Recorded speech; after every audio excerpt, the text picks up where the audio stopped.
thank you so much for coming to listen to our talk. We really appreciate it. I'm Annalie. And I'm Danny. And we're both Swedish teachers at Swedish Magazine, where we teach Swedish to students all over the world via Skype. I've also recently written a book called Teachers Are Swedish. And as it so happens, there's a 25% discount over at Still Stand A15. So if you're interested in that, then right. So today we are going to talk about the three challenges you might face when you're learning a new language: attitude, time management, and motivation. And we have talked about this with our students, and we've asked them what they face and how they deal with it. And I do want to borrow from strong language from one of our students who had a lot to say about it.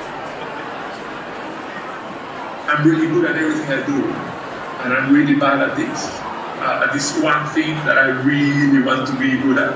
I've always been really good at everything that I've done. Quite an intelligent person, and if I sit down to learning something and get it really quickly. And there have been steps along the way where I really just I just don't get it, I don't understand it, and I'm wrong, I'm a bad person, or something like that. The frustration is different. It's more like frustrations at work are a bit more objective, I would say. Like either I delivered or I didn't. Whereas in the Swedish class, when the learning of this new language, it's more of a maybe I'm not good at this, And we can all probably relate to that. You're learning something new and you get frustrated. But when learning a new language, having a positive mindset is actually really quite helpful. To feel that learning is fun, that it's not a chore, and that it's basically not too difficult. Well, that's what you imagine when you think of learning a language, right? But what if you feel that learning a language is frustrating, difficult? What if you don't feel confident? How can you change that mindset? Well, one way to do this is to get to know the voices in your head. Okay, we all have voices in our heads, yes. We can call them voices, we can call them attitudes, we can call them characters, archetypes, but we all have them. So let's look at three characters that can play quite a significant influence on your attitudes to learning a language. Ladies and gentlemen, meet the judge. The judge is one of the big characters in many of our heads, and it is always comparing. We are either worse than or better than someone else, or something that we do is worse than or better than something else. And it compares us actually to a standard that we've set up in our own imagination. If our judge tells us that we are worse than, then the judge can end up telling us that we're not good enough, that what we've done doesn't measure up. And we can end up being really harsh on ourselves for not understanding something or not remembering something. The judge might tell us that we should have known better, or perhaps that we should be better by now.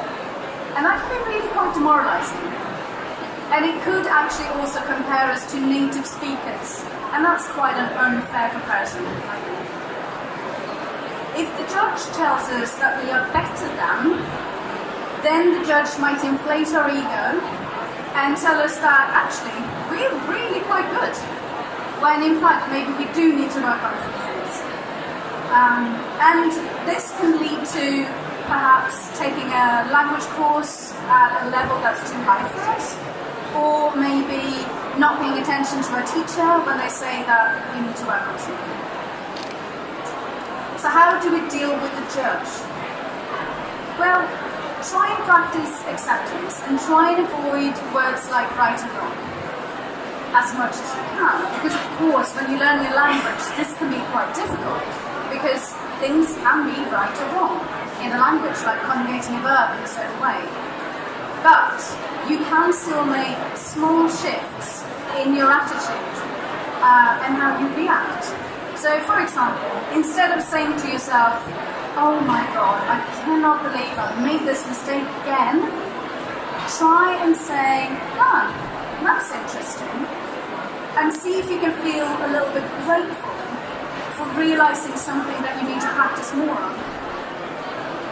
You may have used a verb incorrectly. Okay, that doesn't mean that you're worse than anyone else. It has nothing to do with your self-worth. Accept instead where you are right now, and be grateful actually that you can engage in language learning at all.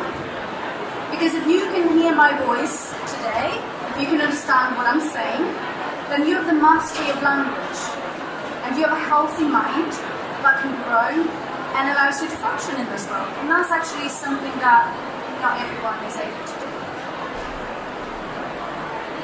Character number 2, the victim. Well, the victim often goes hand in hand with the judge. The victim is the one that receives the judgment from the judge and agrees with it. It's a bit like you have a voice in your head that says, "Oh, I didn't remember this," but what is actually implied is, "I should have remembered this." And then the victim goes, "Oh yeah, I didn't remember this, I failed." And that's the agreement that the victim makes. The victim's attitude is powerlessness, hopelessness. The victim is also characterized by a lot of blame, but one of the primary emotions that you find with victimhood is fear.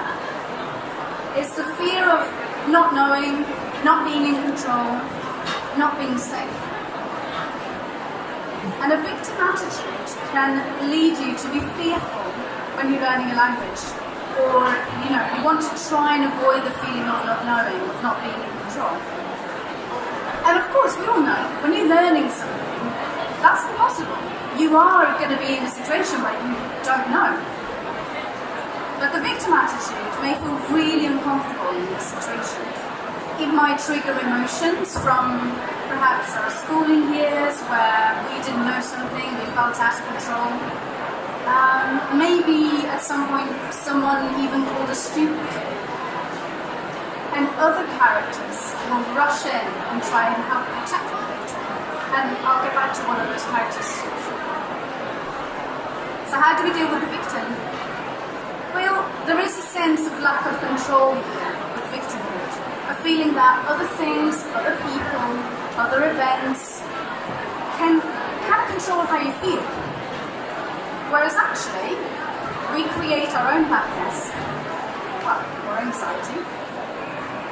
It sounds maybe a bit cliche, but one person might look out through the window and go, "Oh, it's raining, it's terrible, I feel so depressed. The rain's making me so depressed." Another person can look out through the same window and say, "Oh, it's raining, it's lovely, great." The rain isn't doing anything. It's not controlling how we feel. It's just the weather. There are many mindful techniques that you can use to explore how you can actually create your own emotional states from the book. And realizing that you are in control of this yourself, that might help to dampen the victim character. Character number 3. Meet the villain.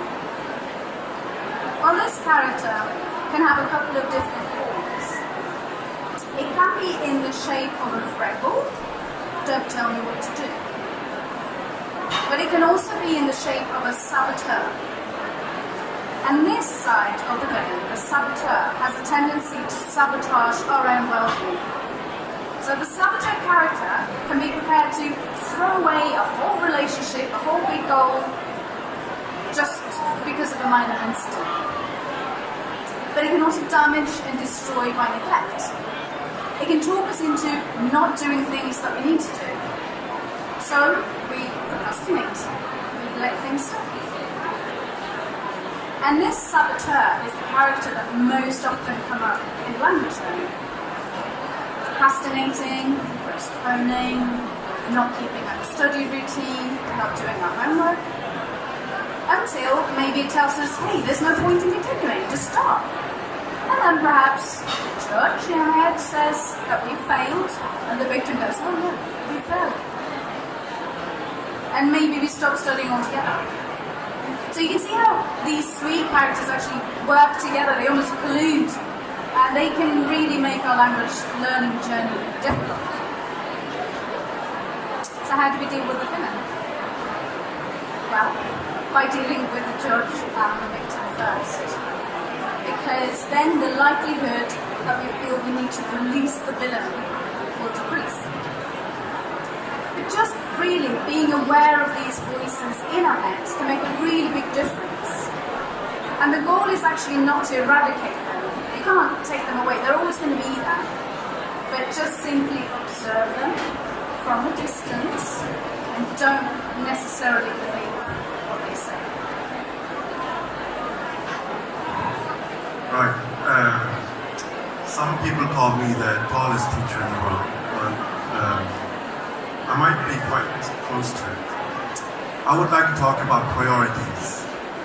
And the first priority people have problems with is time management. How do they fit around everything there is to do in life, taking kids to school. I have students who have newborn babies who cry, obviously, and there's a lot of nappy changes and all the rest of it. And they still have their 10 prepositions or their 10 verbs they need to learn. And they have that in the back of their mind because I've given them the homework to do. They need to do it because I'm quite strict. I was quite strict in school and I'm quite strict with adults as well. And so how do you do it? Well, there are a couple of things you can do. It's about, so we're going to hear about that from our students first, and then I'm going to talk about it. It's easy to underestimate how much time it's going to take. There's two main areas. One is the practicalities of trying to squeeze it in around life, finding time to book lessons around work, and then time to actually be able to sit down and focus to do homework. Battling through, all the normal day-to-day obstacles and stuff. Time, money, working time around work. I mean, I don't have a normal work pattern, so I have to plan, because I don't have a set time Monday afternoon where I can go, right, I'm going to do all my homework, because I don't have a normal time, so planning has become my new thing, because otherwise I don't get anything done. And I certainly find it that lessons in the morning are a lot better for me. I'm useless in the evenings a lot of the time. I get very tired after a long day at work and then coming home. For me, I prefer to do lessons if possible in the mornings, and obviously Monday to Friday, you're at work.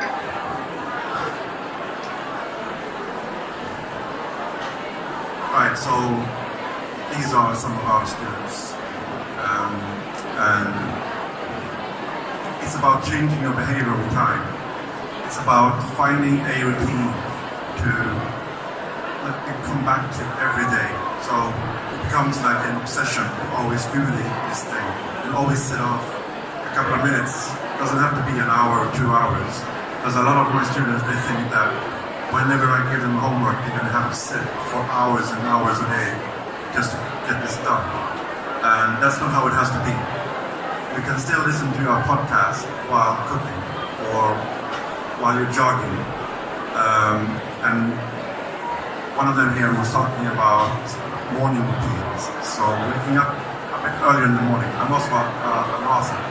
And whenever I need to write something, get my 500 words a day or whatever it is, I always get up earlier in the morning before anyone else and put on my coffee and sit in the chair and do my writing. And that's what I tell my students as well. To sit by the computer, do whatever homework I've given them, they do that every day, it becomes a routine, it becomes a habit. It becomes hard to break the habit because you always have that voice in your head telling you to do it. And it does help to remove the characters in your head as well, because you won't have the judge always telling you that you have homework to do and you have failed your homework.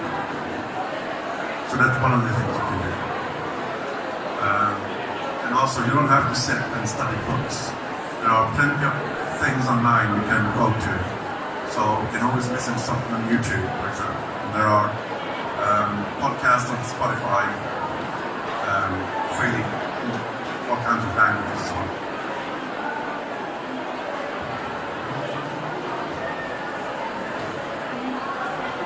as well. It's about creating positive habits and committing yourself. And one of the things that I always tell my students is that whenever you procrastinate, that's going to be your enemy. So a lot of people, they think that they can set something up. I'll do it later. I need this thing to do first. And that's usually not a good thing if you're training for language, because it's difficult. It's really difficult, and it's the attitude of always being there at the right time to do it.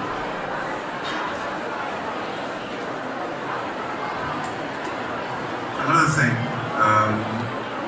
that might be important to do is to not be too hard on yourself. If you shouldn't be able to have the meeting with yourself in the chair, do what you're supposed to do. Making sure that the schedule isn't too rigid. Gives you time and gives you the flexibility. And especially if you're learning a language online, which is one of the most flexible things, ways to learn a language. Because then you don't need to travel anywhere to do it. You can do it from home whenever you want to. And it's one of the flexible things you can do to remove the judge character at least. And when you do that, you also get rid of the other characters little by little.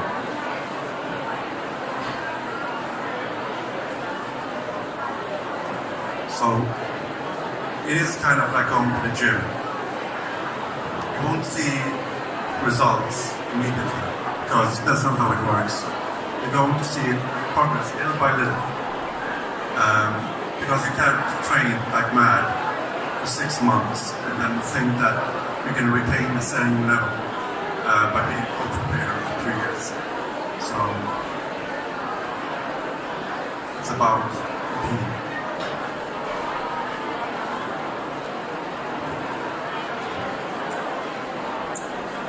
Third and final area that we're going to touch on today is motivation. And one of the most difficult aspects of learning a language is actually keeping up with your motivation. So many students go through patches of lacking in motivation, and when you do, it's quite easy to fall out of routine altogether, coming up with reasons not to continue studying. Let's hear what our students have to say about motivation. I have limited free time. I try to do 2 lessons a week, sometimes 3. But sometimes if I have a really difficult week at work that constrains my free time, and I still do the 3 lessons, it can feel a bit of a where's the motivation? Why am I doing this? Because I'm not getting there, or I'm not getting there as fast as I should. For me, learning Swedish is more of a labor of love, I would say, right? It's something I do for my wife and for my child, who is on the way.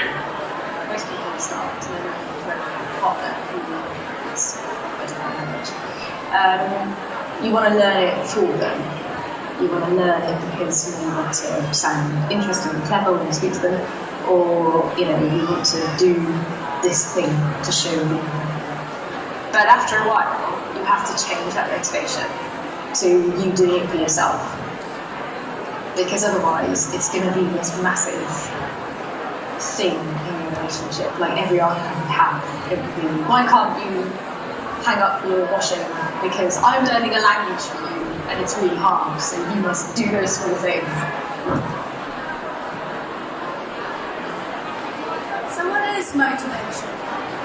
Well, we could say that there are two types of motivation: internal and external motivation. Internal motivation is basically enjoyment. It's the feeling of enjoying the language learning journey, feeling satisfied when you're making progress, feeling curious, open, and feeling really good about yourself when you've mastered something quite tricky. Things that can influence our internal motivation are interest, so whether we're curious, whether it's the right level for us, so it's not too hard, it's not too easy, it's just right. Value, that it's relevant to us, and that the outcomes will also be valuable to us. That we feel in control and can set goals, that we feel competent, and that we understand what we need to work on in order to develop further. Our judgment of success or failure, a realistic understanding of our strengths and weaknesses and our sense of self-worth, attitudes to learning, attitudes to the language we're learning, and even attitudes to the country where the language is spoken. All of those things can influence our internal motivation. And last but not least, our level of fear and anxiety. So you can see many of these things here that I've just mentioned now relate to the characters that I was talking about.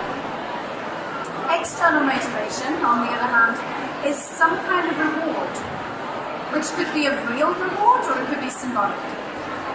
So, for example, it could be achieving really good results in a test. It could be the prestige of being fluent, or maybe the reward in being able to communicate with your in-laws or some friends. Things that can influence our external motivation are other people. So, especially other people that mean something to us. So I'm talking here about family, friends, teachers, perhaps. And how do we relate to these people?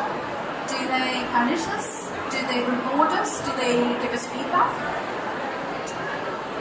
Also, the learning environment is important.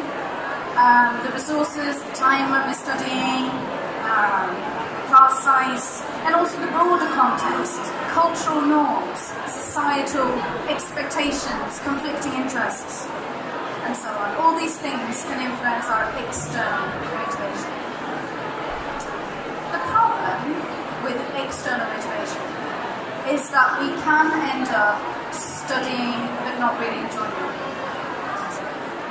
There's nothing wrong with external motivation per se. I would say actually a lot of our students, they start with external motivation. A bit like I have a partner who's speaking this language, so I want to learn the language to be able to, communicate with my in-laws.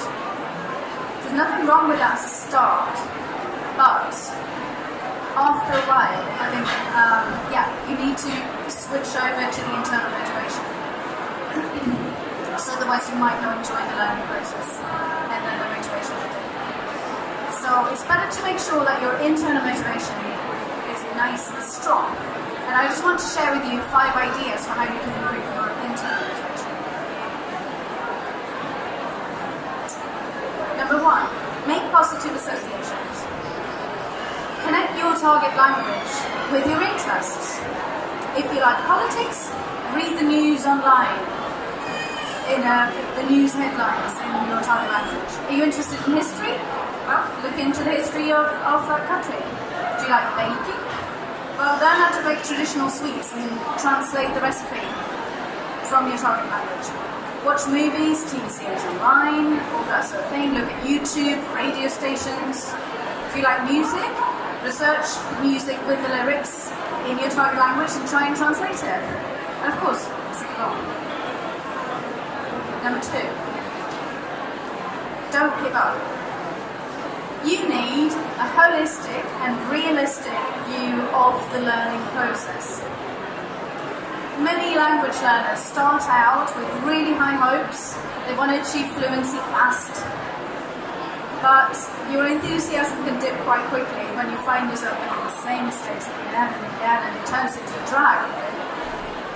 But this is not the time to throw in the towel. Do not admit defeat here. This is actually 100% normal and part of the progress. So it's really important to remember this. Language learning errors are not a negative reflection on your intelligence. Okay? Instead, try and learn to love your errors, because they're actually your friends. They will bring you step by step closer to fluency and confidence. Number 3, remember why you started. Was it because you wanted to talk to some friends in a different country, or maybe with your in-laws? Was it to be able to, move to the country at some point? Or to be able to speak like someone in a film or a TV series, just because it's a pretty cool thing to be able to do? Now is the time to remember why you started. Number 4, explore ways to monitor progress. Learning in general is that it's really quite hard to sense progress, and this is because something that I call the moving goalpost. So just as you've mastered something grammatically and you feel like, yeah, you got this, great, then you just flick a page in a grammar book and boom, there's something that you just didn't even know about. And this is the goalpost that is constantly moving. And Einstein himself said, the more I learn, the more I realize how little I know. And that is fine. That is completely normal. That's as it should be. But what is worth doing is to try and capture, at certain points, your level, so that you have something to compare with. Now, if you're following some kind of language course, you'll probably be doing this anyway. So it could be writing exercises perhaps that you can then look back at and see how you progressed. But why not also make a short audio recording on your mobile phone or your computer? No one needs to know. And then you can go back in a year's time and see how much you progressed. And number 5, observe your characters. Take them on, face them, and don't necessarily believe everything they say.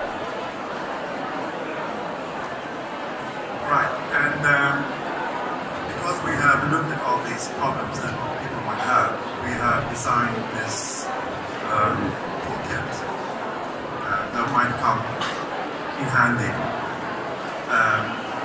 And the first thing we have on the toolkit is something we like to call the vision toolkit. This is many of these things we have in this toolkit is to take stock in progress. So this one will take stock of how you feel at the moment. What is it you have problems with? And also to look forward a little bit, because at some point in this excruciating learning process, you will have learned something. Hopefully you will come out of it with a new language in your baggage. And this is designed to kind of remind you that even if things are hard, you've reached what I call the great learning wall, and you need to climb over it. You need to find out what's on the other side. And this sheet might help you with it.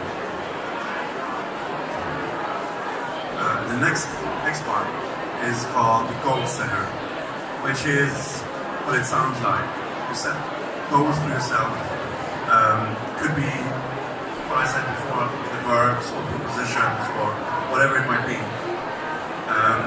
And then also to make sure that you have written in how you are going to do these goals. So it's achievable. It's going to be something that you can achieve. And once you have all these in a folder or something, you go back to it in 6 months' time, a year, and And just like Annalise said, if you have the recording as well, you can place it there in this folder as well. You'll have a whole archive of stuff that you've done, and that will help you. The next thing is a planner. So have it visualized for yourself. What it is you're actually going to give to your work. What do you have to do? And maybe also what you're looking at achieving. There's also a monthly plan. So you have a month to achieve whatever goal you want to set for yourself. And having 12 of these in your folder will at some point give you something back. You can see how much you've learned during the year. Because these things take time, and the more organized you are with it, the more you will know how far you've gone. The last one, second to last one, is the resources checklist. So a lot of our students, they talk to us and they ask us, well, I have all these kind of things, they say, and I don't know what to do with it. And so we made this checklist with a fifth optional one, so maybe stuff that you might have doesn't fit the other categories. And it's just a visual thing as well, to help you see what it is you have you can use to learn language. So it's another good thing to have in your folder that you look at when you feel like you're stuck. You can take one of these things and just use it. And the last one. The last one is the monthly review. So this is also a visual thing where you, at the end of the month, can take stock where you are. And you can kind of have a dialogue with yourself and be honest with yourself what it is you need to work with. Because I have students who tell me they're at a certain level, and when I downgrade them and I tell them, no, sorry, you're not, they can get really upset. And so this is a way of keeping you honest with yourself. And there's also a way of getting this toolkit. So it's a very difficult address, unfortunately. Yeah, do take pictures of this link because it is a little bit long. It's free to download. So, but it is free to download. So if you want to use it, then use it.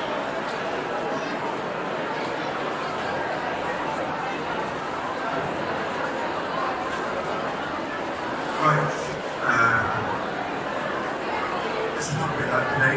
If you have any questions afterwards, we're happy to answer them. Inside. Thank you so much for coming. Thank you very much.